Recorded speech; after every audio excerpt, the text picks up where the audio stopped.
Hello दोस्तों, मैं सुशील एक बार फिर आपका स्वागत करता हूं आपके अपने YouTube channel the rapid classes for physics में। हमने भौतिक विज्ञान के पहले अध्याय जिसका नाम था वैद्युत आवेश तथा क्षेत्र के सभी थ्योरेटिकल पोर्शन को कंप्लीट कर लिया। अब हम स्टार्ट करने जा रहे हैं एनसीईआरटी बेस्ड न्यूमेरिकल, यानी एनसीईआरटी में न्यूमेरिकल जो दिए हुए हैं उसके अभ्यास को आज स्टार्ट करने जा रहे हैं। अब हमारी जो सीरीज चलेगी वो न्यूमेरिकल बेस होगी। सब बच्चे एनसीईआरटी की बुक को ही प्रीफर करेंगे क्योंकि जो यूपी बोर्ड का पैटर्न है वो एनसीईआरटी बेस है। ठीक है, तो आओ शुरू करते हैं पहला न्यूमेरिकल। सब बच्चे एनसीईआरटी की बुक को ही प्रीफर करेंगे, इस बुक को ध्यानपूर्वक देख लेंगे। इसमें से न्यूमेरिकल करा रहा हूँ, जब भी तुम इस वीडियो को देखोगे तो अपने पास बुक रख के बैठना जिससे तुम्हें न्यूमेरिकल का अंदाजा हो सके। ठीक है, अब मैं एक बार न्यूमेरिकल लिख के दिखाता हूँ तुम्हें। पहला न्यूमेरिकल क्या है हमारा 1.1। क्या न्यूमेरिकल है? वायु में एक दूसरे से वायु में एक दूसरे से 30 सेंटीमीटर की दूरी पर 30 सेंटीमीटर की दूरी पर स्थित 30 सेंटीमीटर की दूरी पर स्थित दो छोटे आवेशित गोलों पर दो छोटे आवेशित गोलों पर आवेश क्रम से 2 गुणा 10 की घात माइनस 7 कूलाम तथा 3 गुणा 10 की घात माइनस 7 कूलाम है। तो पूछ क्या रहा हमारे से, इनके बीच कितना बल लगेगा, इनके बीच कितना बल लगेगा, कितना बल लगेगा। देखो सब बच्चे इस पोर्शन को स्टार्ट करने से पहले सुनेंगे, जो अब यूपी बोर्ड का जो पैटर्न हो चुका है पेपर का फिजिक्स के, वो मिक्सअप हो चुका है। यानी एक डेरिवेशन के साथ उसका न्यूमेरिकल जोड़ के देगा, यानी न्यूमेरिकल हम छोड़ नहीं सकते हैं। न्यूमेरिकल कहाँ से करने हैं? एनसीईआरटी की बुक में से ही करने हैं, क्योंकि जितने भी न्यूमेरिकल बोर्ड में दिखाई दे रहे हैं सब एनसीईआरटी की बुक में से दिखाई दे रहे हैं। किसी प्राइवेट प्रकाशन को प्रीफर मत करना। ठीक है दोस्त, आओ शुरू करते हैं पहला न्यूमेरिकल। क्या कहा उसने हमसे? वायु में एक दूसरे से 30 सेंटीमीटर की दूरी पर स्थित दो छोटे आवेशित गोले जिन पर आवेश इतना इतना है, इनके बीच बल ज्ञात करो। देखो जीवन में याद रखना, जब भी फिजिक्स के न्यूमेरिकल करने पड़े ना, तो न्यूमेरिकल करते समय उस चीज को जरूर पकड़ लेना न्यूमेरिकल में कि वो पूछ क्या रहा है। हमें न्यूमेरिकल को 1 से 2 से 3 बार पढ़ना है और पढ़ने के बाद इस बात को फाइंड आउट करना है कि वो पूछ क्या रहा है न्यूमेरिकल में। और जब तुम इस बात को फाइंड आउट कर लोगे, आराम से पहचान लोगे क्या पूछ रहा है, उसके बाद न्यूमेरिकल करने का जो तरीका है वो आसान होने वाला है। क्या करना है? ये पता करना है पूछ क्या रहा। वो पूछ रहा है इनके बीच लगने वाला बल। यार एक बात जीवन में याद रखना, जैसे ही तुम्हें पता लगा क्या पूछ रहा है तो अपने आप से बस केवल एक सवाल करना है कि बल निकालने का कोई फॉर्मूला मुझे याद है क्या। अगर वो फॉर्मूला तुम्हें याद है, इसका मतलब तुमने थोड़ी अच्छे से पढ़ी हुई है। न्यूमेरिकल करने का यही एक मेथड है, सबसे आसान मेथड है। न्यूमेरिकल पढ़ो और ये पता करो कि पूछ क्या रहा। हमने इस न्यूमेरिकल को पढ़ा, उसने कहा इनके बीच लगने वाला बल, किनके बीच? आवेशों के बीच लगने वाला बल। तो आवेशों के बीच लगने वाला बल का फॉर्मूला होता है F बराबर 9 गुणा 10 की घात 9 Q1 Q2 बटे R²। ये फॉर्मूला होता है दो आवेशों के बीच लगने वाले बल का। और जैसे ही मुझे पता लगा ये फॉर्मूला होता है बल निकालने का, तो बल को निकालने के लिए मेरे पास 3 चीज होनी चाहिए, Q1 Q2 और R। पूछो क्या है Q1? Q1 माने पहला आवेश, Q2 माने दूसरा आवेश, R दोनों के बीच की दूरी। तो जब मैं अब न्यूमेरिकल पढ़ूंगा दोबारा से, तो मैं इस लिहाज से पढ़ूंगा, इस सोच के अनुसार पढ़ूंगा कि उसमें कहीं Q1 दिया क्या, उसमें कहीं Q2 दिया क्या, उसमें कहीं बीच की दूरी दी है क्या। Q1 माने पहला आवेश, Q2 माने दूसरा आवेश और R माने बीच की दूरी। आओ अब पढ़ के देखते हैं। उसने कहा वायु निर्वात में एक दूसरे से 30 सेंटीमीटर दूरी पर, बताओ दूरी का मान दिया कि नहीं दिया? तो हमें किसकी वैल्यू दे दी? R बराबर 30 सेंटीमीटर। R बराबर 30 सेंटीमीटर। जीवन में याद रखना, दूरियां हमेशा मीटर में नापती है। हम जिस प्रणाली को प्रीफर करते हैं वो MKS या SI प्रणाली है, उसमें दूरी मीटर में नापते हैं। और मीटर से हटके अगर वो कुछ भी देगा, सेंटीमीटर, मिलीमीटर, डेसीमीटर, डेकामीटर, कुछ भी देगा, माइक्रोमीटर, कुछ भी, उसको चेंज करना पड़ेगा। अभी उसने क्या दिया हमें? सेंटीमीटर, तो हमें सेंटीमीटर को बदलना पड़ेगा। बदलने का बड़ा आसान तरीका है, 30 में 10 की घात माइनस 2 से गुणा कर दो तो ये अपना आप ही मीटर बन जाने वाला है। कुछ मैं लिख दूँ इससे तुम्हें हेल्प हो सके। जैसे सेंटीमीटर को बदलना है तो 10 की घात -2 से गुणा करते हैं, मिलीमीटर को बदलना है 10 की घात -3 से गुणा करते हैं, और माइक्रोमीटर को बदलना है तो 10 की घात -6 से गुणा करते हैं, और अंगस्ट्रोम को बदलना है 10 की घात -10 से गुणा करते हैं। ये कुछ बेसिक है जो बार बार प्रयोग होते हैं, इसको याद कर लेना। सेंटीमीटर को बदल लिया, हमारा मीटर ठीक हो गया। अब नेक्स्ट चलते हैं। 30 सेंटीमीटर दूरी पर स्थित दो छोटे आवेशित गोलों पर आवेश क्रम से, यानी पहला आवेश इतना और दूसरा आवेश इतना। पहले आवेश को हम क्या कहते हैं? Q1 बराबर 2 गुणा 10 की घात -7 कूलाम, और Q2 बराबर 3 गुणा 10 की घात -7 कूलाम। ये हमें डाटा दिया हुआ है। पूछ क्या रहा हमारे से? बल। तो बल निकालने का फॉर्मूला लगा दो। F बराबर 9 गुणा 10 की घात 9 Q1 Q2 बटे R स्क्वायर। तो F बराबर 9 गुणा 10 की घात 9 मल्टीप्लाई Q2 की वैल्यू रखो, Q1 की वैल्यू, Q2 की वैल्यू भी रखो, और डिवाइड बाई कितना? R square. R मतलब 30 गुणा 10 की घात -2 का स्क्वायर। बताओ यहाँ तक की बात सबको क्लियर है क्या? आगे बढ़ते हैं। F बराबर, पहले संख्या को इकट्ठा करो। यार गुणा करने का तरीका यही है। कई बार बच्चे बिछड़ जाते हैं, जो लोग बायोलॉजी लेकर पढ़ते हैं 12th क्लास में तो बड़े घबराते हैं न्यूमेरिकल से कि कैसे सोल्व करेंगे। उन्हें बता रहा हूँ बड़ा आसान तरीका यही है इस तरह घातवाद को सोल्व करने का, कि पहले ऊपर वाली संख्या इकट्ठी कर लो। ऊपर संख्या में कौन है? 9, और कौन है? 2, फिर 3। ये तो संख्या हो गई। फिर घात को इकट्ठा करो ऊपर वाली। ऊपर घात कितनी है? 9, और कितनी है? 7, और कितनी है? 7। तो 1 के ऊपर लिख दो, 1 के ऊपर ही लिख दो सारी घात। पहली घात कितनी है? +9, दूसरी -7, तीसरी -7।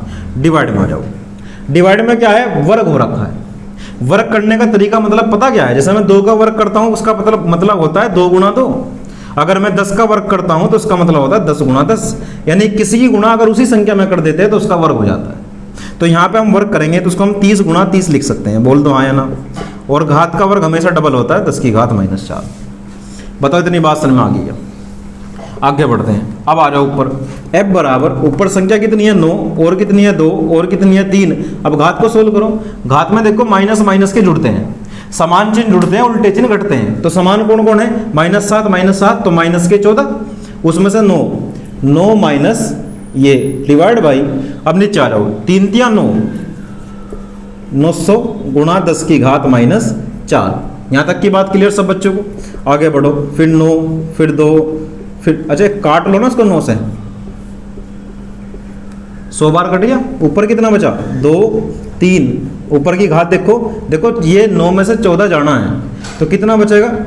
-5, क्योंकि बड़ी संख्या का चिन्ह लेते हैं। नीचे आ जाओ। 2 घात येरी, 4 घात येरी, 10 की घात -2 बचेगा।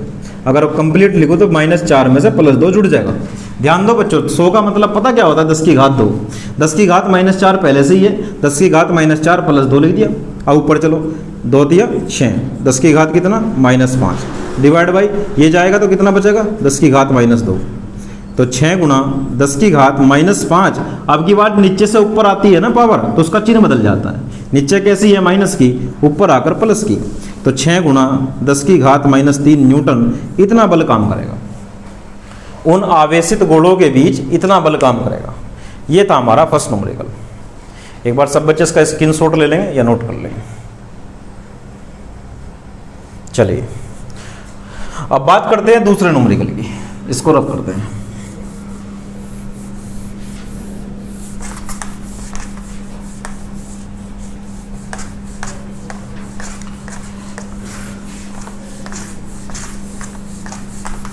देखो दूसरा न्यूमेरिकल क्या है, बुक को ही प्रीफर करना है, उसमें से एक न्यूमेरिकल तुम्हें पढ़ पढ़ के करना है। और जब भी न्यूमेरिकल वाली वीडियो को तुम देखो तो उस समय बुक तुम्हारे पास होनी चाहिए, जिसे तुम खुद पढ़ के अंदाजा लगा सको किस तरह का न्यूमेरिकल है। अब की बार हमारा क्वेश्चन है 1.2 अभ्यास का। उसमें क्या लिखा? 0.4 माइक्रोकुलाम के किसी छोटे गोले पर 0.4 माइक्रोकुलाम के किसी छोटे गोले पर 0.4 माइक्रोकुलाम के किसी छोटे गोले पर किसी अन्य आवेशित गोले के कारण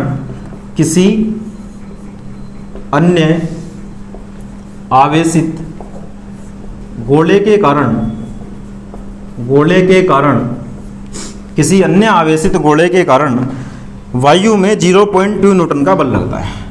वायु में 0.2 न्यूटन का बल लगता है। ओके, उसने कहा यदि दूसरे गोले पर आवेश इतना हो, यदि दूसरे गोले पर आवेश 0.8 माइक्रो कूलाम हो तो ज्ञात करो। उसने हमारे से इस क्वेश्चन में 2 सवाल पूछे हैं। पहला क्या पूछा हमारे से उसने कहा कि दोनों गोलों के बीच की दूरी कितनी होगी। दोनों गोलों के बीच की दूरी। और दूसरा सवाल पूछा दूसरे गोले पर बल कितना लगेगा। ये हमारे से सवाल पूछे गए हैं, दूसरे गोले पर बल का मान ज्ञात करो। देखो बड़ा सिंपल सा है, इतने कूलाम का आवेश पर किसी अन्य आवेशित गोले के कारण इतना बल लगता है। देखो पढ़ो, इतने कूलाम के किसी छोटे गोले पर किसी अन्य आवेशित गोले के कारण कोई दूसरा गोला है, उसके कारण इस पर बल लगता है और बल की वैल्यू 0.2 न्यूटन दे दी। इसका मतलब ये सवाल भी तो बल का ही है। इसमें भी तो वही फॉर्मूला लगेगा जो पहले वाले न्यूमेरिकल में लगा था। बल निकालने का फॉर्मूला क्या है, बराबर 9 गुणा 10 की घात 9 Q1 Q2 बटे R स्क्वायर। मैंने तुम्हें पहले दिन ही बताया, जब मैंने तुम्हें थोड़ी स्टार्ट करी थी उस समय मैंने बेसिक न्यूमेरिकल साथ साथ कराए थे और बताया था किसी फॉर्मूले पे कितने प्रकार के न्यूमेरिकल बन सकते हैं। एक बार इस फॉर्मूले को भी जरा ध्यानपूर्वक देख लो। इस फॉर्मूले में 4 अननोन है। पहले का नाम है F, दूसरे का नाम है Q1, तीसरे का नाम Q2 और चौथे का नाम R। इसमें 4 राशि अननोन है। 4 में से कोई 3 देगा और चौथी पूछ लेगा। जैसे पहले न्यूमेरिकल में क्या दिया था, 1 2 3 ये तीनों दिए थे और F पूछ लिया था। अब के वाले न्यूमेरिकल में थोड़ा हटा के है, अब की बार F दिया, Q1 Q2 दिया और R पूछ लिया। अब के वाले न्यूमेरिकल में F का मान दिया, दोनों के बीच लगने वाले बल का मान दिया, दोनों का आवेश दिया और उनके बीच की दूरी पूछ रहा। तो चलो शुरू करते हैं। क्या दिया है, पहला आवेश क्या क्या गिवन है, लिखो। पहला आवेश कितना, Q1 बराबर 0.4 माइक्रो कूलाम। हेलो, अब की बार आवेश कूलाम में होता है और क्या दिया हुआ है हमें 0.4 माइक्रो। तो माइक्रो को क्या कर देंगे, 10 की घात -6 से गुना। जब भी कहीं माइक्रो आता है 10 की घात -6 से गुना कर देते हैं। पहला आवेश। दूसरा आवेश कितना दिया, यदि दूसरे गोले पर आवेश इतना हो 0.8 माइक्रो कूलाम, तो 0.8 गुना 10 की घात -6 कूलाम। और क्या दिया, उनके बीच लगने वाला बल F बराबर 0.2 न्यूटन। एक बार तुम इसको ध्यानपूर्वक देखो कि ये दिया है कि नहीं दिया है। 0.4 माइक्रो कूलाम तो पहला आवेश है। इस पर किसी दूसरे आवेश के कारण इतना बल लगता है तो बल माने F का मान है। यदि दूसरे गोले पर आवेश इतना हो तो दूसरे का आवेश भी दे दिया। क्या पूछ रहा पहले सवाल में, दोनों के बीच की दूरी। दोनों के बीच की दूरी मतलब R का मान फाइंड आउट करना है। फॉर्मूला वही है, अप्लाई करो। F बराबर 9 गुणा 10 की घात 9 Q1 Q2 बटे R स्क्वायर। वैल्यू किसकी निकालनी है, R की। तो R को इसकी गुणा में लेके आओ तो क्या हो जाएगा, F गुणा R स्क्वायर। उधर क्या बचा, 9 गुणा 10 की घात 9 Q1 Q2। वैल्यू किसकी निकालनी है, R स्क्वायर की। F को उधर लेके जाओ, F कहीं में है यहाँ गुणा में, उधर कहीं में जाएगा भाग में। तो हमारा R स्क्वायर का फॉर्मूला आ गया 9 गुणा 10 की घात 9 Q1 Q2 बटे नीचे कितना F। अब वैल्यू रखनी बाकी है बस केवल। R स्क्वायर बराबर 9 गुणा 10 की घात 9। Q1 की वैल्यू बोलो देख के कितनी है, 0.4 गुणा 10 की घात -6। Q2 की वैल्यू 10 की घात -6 डिवाइड बाई F की वैल्यू कितनी है 0.2। तरीका बता रहे थोड़ी देर पहले सोल्व करने का। संख्या इकट्ठी करो, ऊपर वाली 9 है, 0.4 है, 0.8 है, नीचे कितना है 0.2। अब आ जाओ घात में। ऊपर की घातें कितनी है 9, 6 6 12, तो 9 - 12। समान संख्या को जोड़ देते हैं, समान चिन्ह जुड़ जाते हैं। ये से 2 बार कट गया। आगे बढ़ो, क्या बचा, 9 बचा, 2 बचा, 0.8 बचा और 10 की घात 12 में से 9 गए तो माइनस का 3। माइनस का क्यों लिया, क्योंकि बड़ी संख्या माइनस की है। बात क्लियर है यहाँ तक।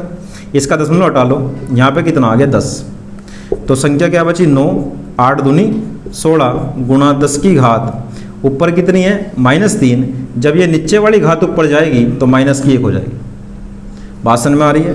16 निम्मा कितने होते हैं 144 गुणा 10 की घात कितना -4। ये किसकी वैल्यू आई है r² की। लेकिन हमें तो r का मान निकालना ना, तो r बराबर होगा वर्ग जब उधर जाएगा उल्टा हो जाएगा। जैसे मैंने दिखाया था जब भाग की संख्या इधर आती है तो गुणा में, जब गुणा की संख्या उधर जाती है तो भाग में चिन्ह बदलता है। वर्ग जब उधर जाएगा तो वर्गमूल हो जाएगा। ये बन जाएगा √144 गुणा 10 की घात -4। अब अंडर से केवल वे संख्या बाहर निकलती है जो किसी का वर्ग होती है। जैसे अंडर में कभी 25 आया तुमने देखा होगा, 25 किसी का वर्ग है क्या? हाँ, किसका? 5 का, तो 5 बन के बाहर आएगा। अगर अंडर में 4 आ जाए, 4 किसका वर्ग है? 2 का, तो 2 बन के बाहर आएगा। और अगर अंडर में 7 आ जाए तो 7 किसी का वर्ग है क्या? नहीं, तो ये कभी बाहर नहीं आएगा। बात समझ में आ रही? तो 144 किसका वर्ग होता है? 12 का। 12 गुणा 10 की घात 4 का आधा कर दो 2। तो ये आ गया हमारा r बराबर इतने मीटर। r का मान इतने मीटर आ चुका है, ये हमारी वैल्यू। और अगर मैं थोड़ा सोल्व करके लिखूँ से अच्छे तरीके से, r बराबर 12। देखिए दोस्त, 10 की घात -2 को सेंटीमीटर लिख सकते हैं क्या? तो हम इसको 12 सेंटीमीटर भी कह सकते हैं। बुक के साथ आंसर मैच करने के लिए हमने सेंटीमीटर में आंसर लिखा है। मीटर तक ठीक है, अगर तुम एग्जाम में करके आते हो तो यहाँ तक आंसर ठीक है, लेकिन बुक के साथ मैच हो जावे आंसर, इसलिए हमने सेंटीमीटर बदल लिया। कोई ज़्यादा बड़ी बात नहीं है। 10 की घात -2 को सेंटीमीटर कहते हैं। सेंटीमीटर खोल के 10 की घात -2 आ जाएगा। ये था हमारा सेकंड न्यूमेरिकल का हाफ पोर्शन। दूसरा क्या पूछा हमने? दूसरे गोले पर बल कितना लगेगा।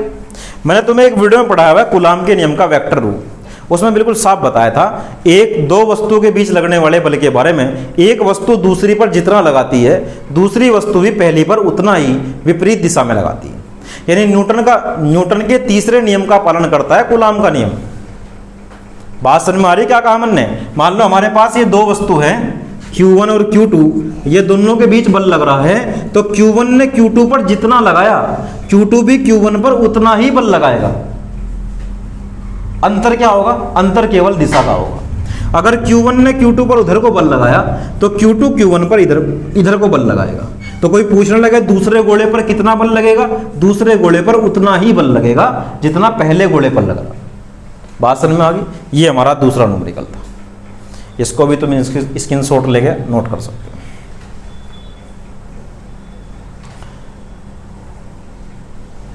चलिए नेक्स्ट तीसरे न्यूमेरिकल पर चलते हैं।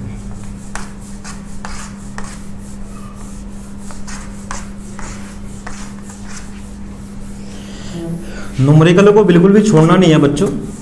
न्यूमेरिकल से मार्क्स अच्छे आते हैं, क्योंकि थ्योरी में जो तुम लिखते हो उसमें मार्क्स कटने के चांस बढ़ जाते हैं 1%। लेकिन न्यूमेरिकल में अगर तुम करते हो तो उसमें मार्क्स कटने के चांस नहीं रहते, क्योंकि न्यूमेरिकल वैल्यू है। अब 2 दूनी 4 ही होता है, उससे तुम कैसे भी लिखो नंबर पूरे मिलेंगे। बात समझ में आ रही है? चलो तीसरा न्यूमेरिकल पढ़ते हैं। तीसरा न्यूमेरिकल क्या है हमारा? उसने कहा जांच द्वारा सुनिश्चित कीजिए 1.3 जांच द्वारा सुनिश्चित कीजिए, जांच द्वारा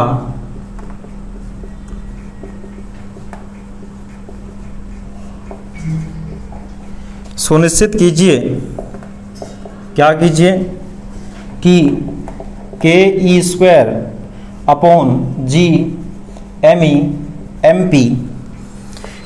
विमाहीन राशि है। विमाहीन राशि है, ये पूछा है हमारे से। और भी एक बात पूछिए, नियतांकों की सारणी देकर अनुपात का मान ज्ञात कीजिए, यह अनुपात क्या बताता है? नियतांक की सारणी देकर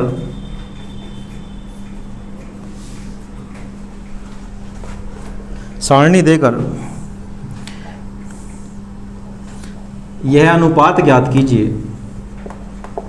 यह अनुपात ज्ञात कीजिए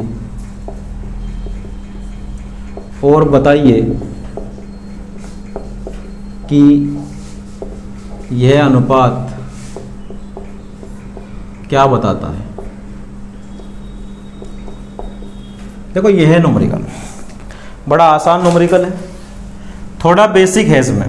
बेसिक मतलब कुछ जानकारी 11वीं क्लास की, कुछ जानकारी 12वीं क्लास की, यानी बेसिक फंडामेंटल बेस न्यूमेरिकल है। कहा क्या, पहले उस बात को सुनो। उसने कहा जांच द्वारा सुनिश्चित करो कि ये जो टर्म है, ये इतनी बड़ी टर्म, ये एक विमाहीन राशि है। कोई राशि विमाहीन कब होगी, जब उसका मात्रक नहीं होगा। अगर किसी भौतिक राशि का कोई मात्रक ना हो तो उसकी विमा भी नहीं होने की, यानी मात्रक से संबंध रखती है विमा। तो अगर मैं किसी तरीके से प्रूव कर दूं कि इस वाले पूरे नियतांक की कोई मात्रक नहीं है, तो इसका मतलब इसकी कोई विमा भी नहीं होगी।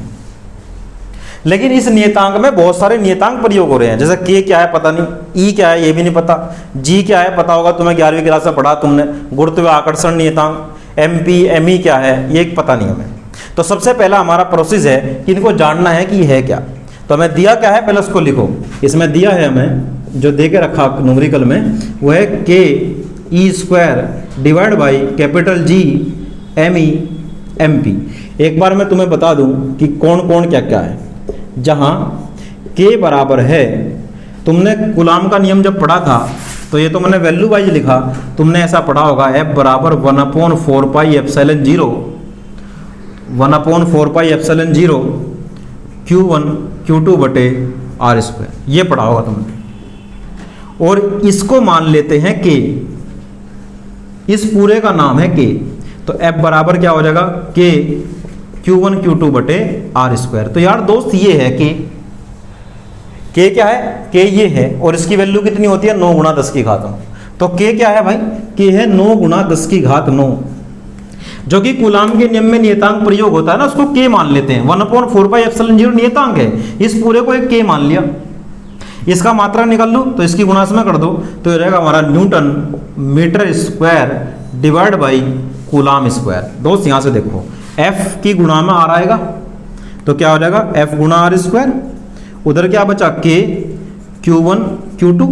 एफ का मात्रक क्या होता है न्यूटन, आर का मात्रक क्या होता है मीटर स्क्वायर, और बटे में जब के की वैल्यू निकाल लेंगे तो दोनों भी भाग में आ जाएंगे, भाग में क्या आ जाएगा कूलाम स्क्वायर। जब मैंने एप्सिलॉन नॉट का मान मात्रक विमा पढ़ाई थी, तुम देखना वीडियो में जाके, प्ले लिस्ट में जाके खोलना, तुम्हें मिलेगा ये कैसे मात्रक निकालते हैं। अभी मैंने तुम्हें करके दिखा दिया। के का हमारा मात्रक आ गया न्यूटन मीटर स्क्वायर प्रति कूलाम स्क्वायर। नेक्स्ट दूसरा ई होता है मूल आवेश। ई माने होता है मूल आवेश। मूल आवेश की वैल्यू 1.6 गुणा 10 की घात -19 कूलाम होती है। क्योंकि यहाँ पे ई स्क्वायर है ना, तो यहाँ पे इसका स्क्वायर कर देंगे और ये हो जाएगा कूलाम का स्क्वायर। बोल दो हाँ है ना। ई माने मूल आवेश होता है।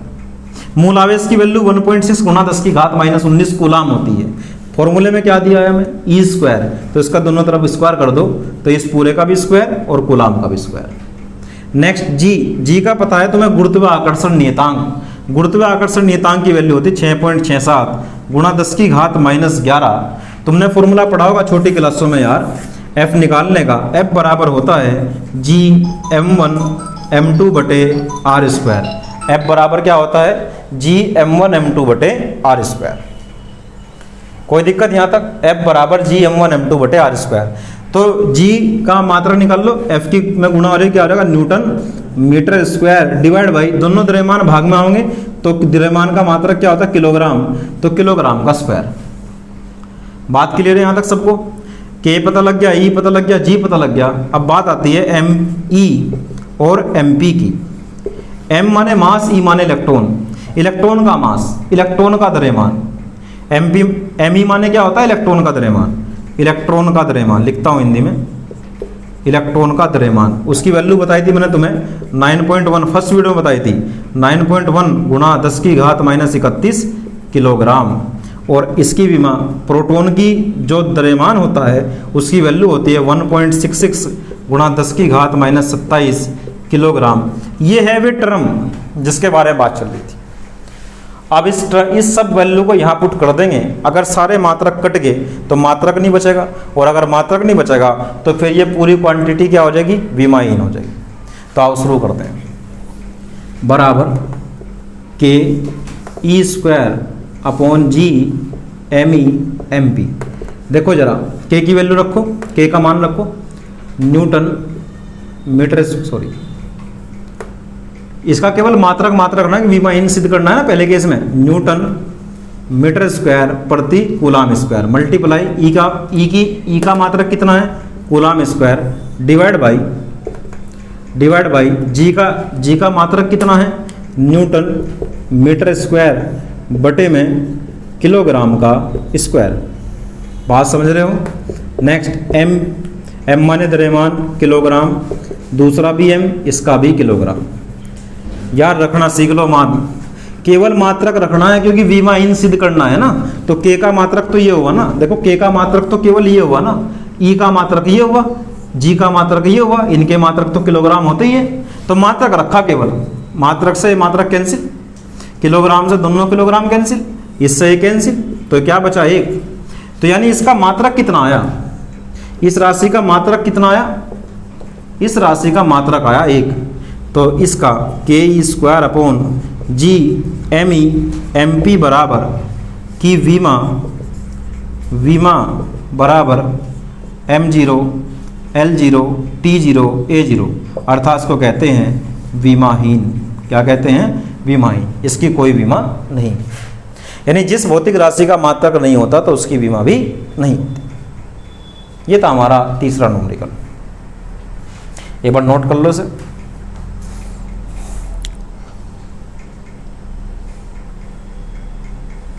चलिए नेक्स्ट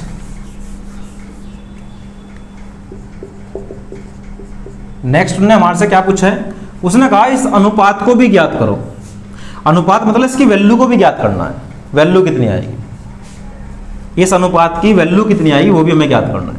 तो अब की बार मैं किसके लिए सोल्व करूंगा, के की वैल्यू भी रखूंगा, ई की वैल्यू भी रखेंगे और सब की वैल्यू रख के मतलब गुणा भाग करेंगे और देखेंगे क्या आने वाला है। करें स्टार्ट। इसका सेकंड पढ़ाओ, इसका सेकंड पार्ट नंबर का क्या पूछा, अनुपात ज्ञात करो। तो K E square upon G M E M P का मान ज्ञात करना है। मान बराबर के का मान कितना होता है 9 गुणा 10 की घात 9, ई का मान कितना बताया अभी 1.6 गुणा 10 की घात -19, इसका क्या बताया था वर्ग, डिवाइड बाई जी की वैल्यू कितनी बताई 6.67 गुणा 10 की घात 6.67 गुणा 10 की घात -11 और एम ई की वैल्यू कितनी है 9.1 गुणा 10 की घात -31 और एम पी की वैल्यू है 1.66 गुणा 10 की घात -27 किलोग्राम। ये सब मान रखे, तरीका वही पुराने वाला, संख्या इकट्ठी करो 9 1.6 गुणा घात इकट्ठी करो 10 की घात 9, 19 दो बार आएगा 19 38 हो जाएगा। कुछ लोग सोच रहे हैं 2 बार 1.6 कैसा आया, क्योंकि यहाँ का वर्ग है ना, और वर्ग मतलब 2 बार लिखो, डिवाइड में आ जाओ। यहाँ देखो संख्या कौन कौन है 6.67 9.1 और 1.66 गुणा घात, देखो घात है -11 -31 -27, 31 में 11 जोड़ो 42 हो गया शायद, 7 जोड़ो 42 में 7 जोड़ो 49 में 20 जोड़ो तो ये हो जाएगा हमारा 69 माइनस के 69। देख लेना एक बार 9 गुणा 1.6 डिवाइड बाई 6.67 गुणा 9.1। अब घात में चलो ऊपर क्या बचा, ऊपर बचा -29। देखो 38 में से 9 घटाएंगे तो -29 बचेगा, और जब ये 69 ऊपर आएगा +69, घात जोड़ो एक बार कितनी है -27 और 31 और कितनी है 11 और कितनी है 27, जोड़ो 7 और 2 9, 3 और 2 5 और 1 6, सही आ रहा है। ये बचा 9 गुणा 1.6 डिवाइड बाई 6.67 9.1 1.66 गुणा 10 की घात 9 में से 9 गया 0, 6 में से 2 गए 4, देखिए किसके प्लस के। यहाँ तक की बात बताओ सबको क्लियर है क्या, इसको नोट करो एक बार।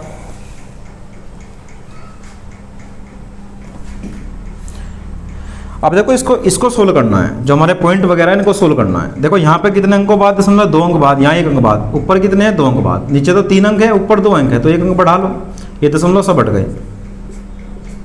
तो क्या बची संख्या 9 16 डिवाइड बाई 6.67 गुणा कितना 91 गुणा 166 गुणा 10 की घात कितना 40। ये दशमलव हटाओ यहाँ से, 1 जीरो ये भी थी, ये दशमलव हटाओ, ऊपर कितना लिखा जाएगा 100। बात समझो, इसका दशमलव हटेगा तो ऊपर 100 लिखा जाएगा, 1 जीरो ये रही, तो 3 जीरो हो गई। संख्या में आ जाओ, 9 16 16 डिवाइड बाई कितना 6 6 7 91 166 गुणा 10 की घात 40 तो पहले से थी, 1 और 2 3 कितनी हो गई 43। ये आया हमारा।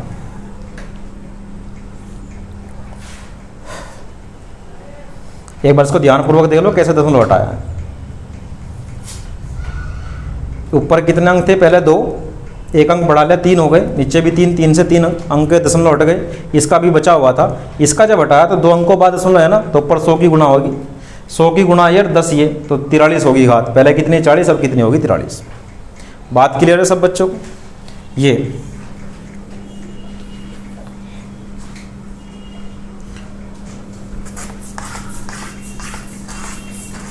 इसको सोल्व करेंगे। इसको सोल्व करने के बाद जो वैल्यू हमें मिलेगी वो यहाँ पे कुछ संख्या आएगी, यहाँ पे लिखा होगा 43, ये हमारा आंसर होगा। इसको भाग करेंगे, भाग करने के बाद जो वैल्यू प्राप्त होगी वो यहाँ आएगी और गुणा में 43, ये है हमारा इस नियतांक का मान, इसको गुणा करना है। नेक्स्ट क्या पूछा, ये नियतांक क्या बताता है, ये नियतांक किस बारे में बताता है। 3 क्वेश्चन पूछे एक ही सवाल के अंदर। ये नियतांक क्या बताता है, ये नियतांक बता क्या बताता है, एक प्रोटॉन एक इलेक्ट्रॉन को लो, एक प्रोटॉन एक इलेक्ट्रॉन को लो, उसके बीच लगने वाला बल निकाल लो, विद्युत बल। उसके बीच लगने वाला क्या निकाल लो, विद्युत बल। फिर इन दोनों के बीच लगने वाला गुरुत्वाकर्षण बल निकाल लो, गुरुत्वाकर्षण बल। अरे बात समझ लो भाई, हमने कहा एक प्रोटॉन एक इलेक्ट्रॉन को लो, प्रोटॉन इलेक्ट्रॉन दोनों आवेशित कण हैं, दोनों आवेशों के कारण कौन सा बल लगेगा, विद्युत बल। उस विद्युत बल को निकाल लो। फिर दोनों के पास द्रव्यमान है, प्रोटॉन का भी द्रव्यमान होता है, इलेक्ट्रॉन का भी द्रव्यमान होता है। द्रव्यमान पर जो बल लगाता है उसका नाम होता है गुरुत्वाकर्षण बल। पहले विद्युत बल निकाल लो, फिर गुरुत्वाकर्षण बल निकाल लो, दोनों बलों को भाग कर दो, उनका जो अनुपात आएगा वो इस अनुपात के बराबर होगा। ये बताता है कि प्रोटॉन इलेक्ट्रॉन पर लगने वाले विद्युत बल और गुरुत्वाकर्षण बल के अनुपात को बताता है। क्या बताता है, प्रोटॉन तथा इलेक्ट्रॉन पर लगने वाले विद्युत बल तथा गुरुत्वाकर्षण बल के अनुपात को बताता है। विद्युत बल क्यों लगेगा, क्योंकि दोनों आवेशित कण हैं, प्रोटॉन भी इलेक्ट्रॉन भी। और गुरुत्वाकर्षण बल क्यों लगेगा, क्योंकि दोनों के पास द्रव्यमान है। न्यूटन ने ऐसा बताया था कि जब 2 द्रव्यमान पास पास रखे होते हैं तो उनके बीच एक बल लगता है, जिसे हम गुरुत्वाकर्षण बल कहते हैं।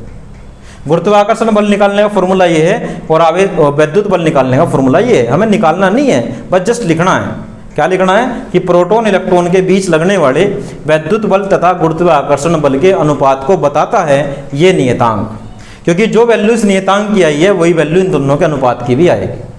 बात क्लियर है? ये था हमारा तीसरा न्यूमेरिकल। ओके, अब बात करते हैं चौथे न्यूमेरिकल की।